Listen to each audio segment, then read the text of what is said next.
Ada loh martir dari Indonesia. Usia 12 tahun sudah pergi melaut setelah kapalnya diserang oleh para bajak laut dari Belanda. Pergantian kekuasaan ini menjadi momentum bagi Pedro yang waktu itu menginvasi India.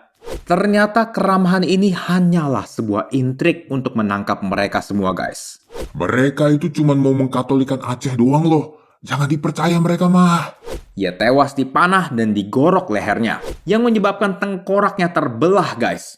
Halo teman-teman semua, welcome back to Rock Riwayat Orang Kudus edisi 29 November.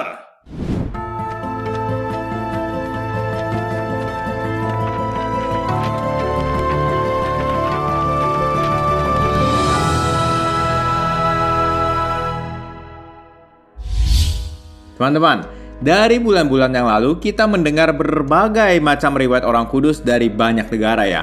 Ada yang dari Perancis, Italia, Inggris, Meksiko, Vietnam, Afrika Utara, Cina, Jepang, Korea, dan lain-lain. Tapi pernah nggak teman-teman berpikir ada loh martir dari Indonesia?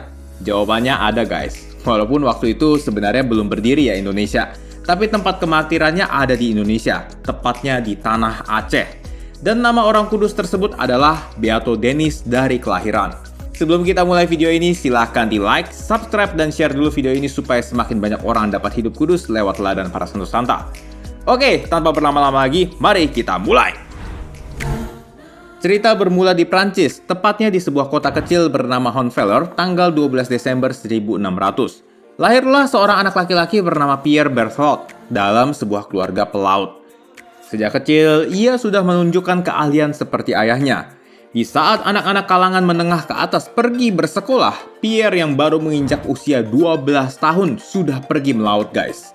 Bahkan melautnya itu bukan kayak nyebrang selat gitu, tapi sampai udah nyebrang negara loh, guys. Tercatat dia pernah berlayar ke Spanyol, Inggris, hingga Amerika dalam pelayaran perdagangan. Pengalaman melautnya ini membuatnya menjadi seorang kartografer atau pembuat peta yang sangat handal, guys. 7 tahun setelahnya, ia memberanikan diri untuk berlayar ke arah timur dalam perjalanan untuk berdagang. Perjalanan panjangnya ini harus terhenti di Goa, India setelah kapalnya diserang oleh para bajak laut dari Belanda. Loh, kok bisa ada orang Belanda di daerah India sih? Jawabannya ya, karena Belanda itu merupakan salah satu negara yang sangat masif dalam hal pelayaran dan perdagangan rempah-rempah. Salah satu daerah dagangnya itu ya India, guys. Puji Tuhannya, pengalaman Denis bertahun-tahun melaut membuatnya bisa meloloskan diri dari penangkapan. Ia kemudian mencari pekerjaan dan ternyata ia diterima untuk melayani Angkatan Laut Portugis yang waktu itu menginvasi India. Bisa dibilang karir yang melesat dengan cepat. Denis dikenal orang-orang karena pintar membuat peta. Bahkan berbagai peta yang dibuatnya masih disimpan loh di British Museum sampai sekarang ini.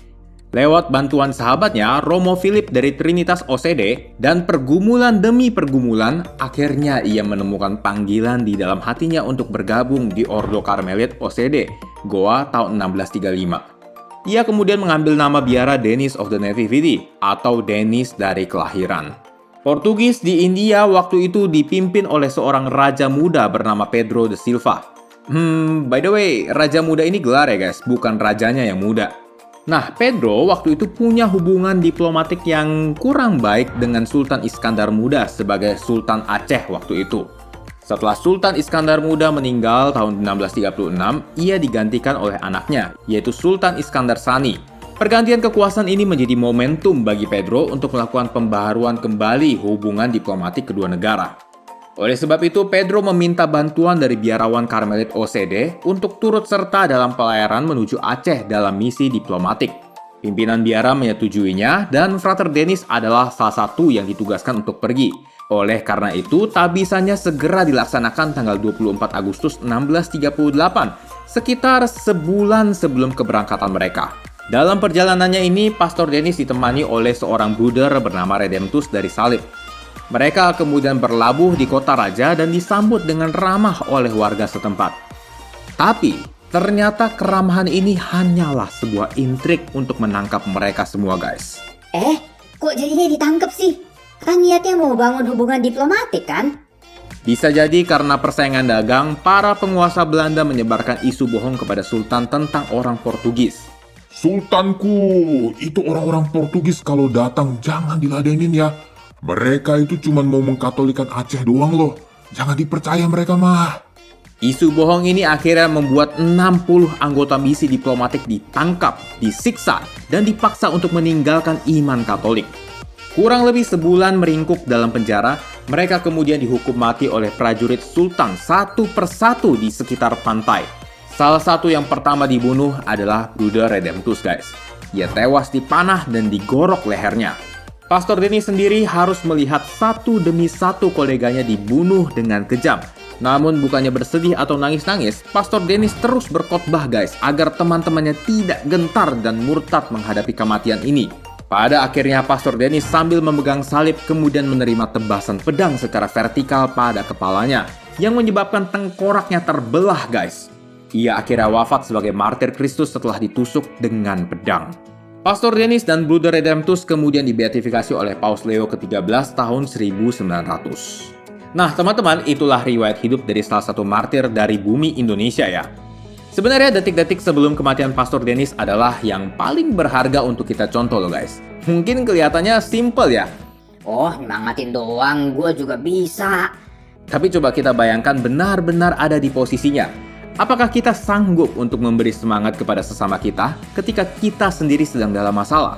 Nah ini guys, terkadang ketika kita mendapat masalah dalam kehidupan kita suka terlalu fokus dengan diri kita sendiri. Lah, ya kalau punya masalah segera diselesaikan dong. Gimana sih? Ya betul, memang harus diselesaikan. Wajar juga kalau kita pengen cepat-cepat berlalu masalahnya. Tapi yang jadi problem adalah ketika sifat kita menjadi egosentris, sehingga kita lupa untuk mengasihi orang lain. Ketika kita terlalu fokus berpikir bagaimana supaya masalah ini cepat-cepat selesai dalam hidup kita menjadi lupa akan keberadaan orang-orang yang punya masalah jauh lebih berat daripada kita guys. So teman-teman, yuk ketika kita ada masalah, mari kita selesaikan masalah kita sambil terus menebarkan kasih kepada sesama kita. Oke guys, jadi videonya sampai di sini aja. Semoga bermanfaat untuk kita semua. Terima kasih sudah menonton dan sampai jumpa di Rock edisi selanjutnya. Sampai merumpok klop!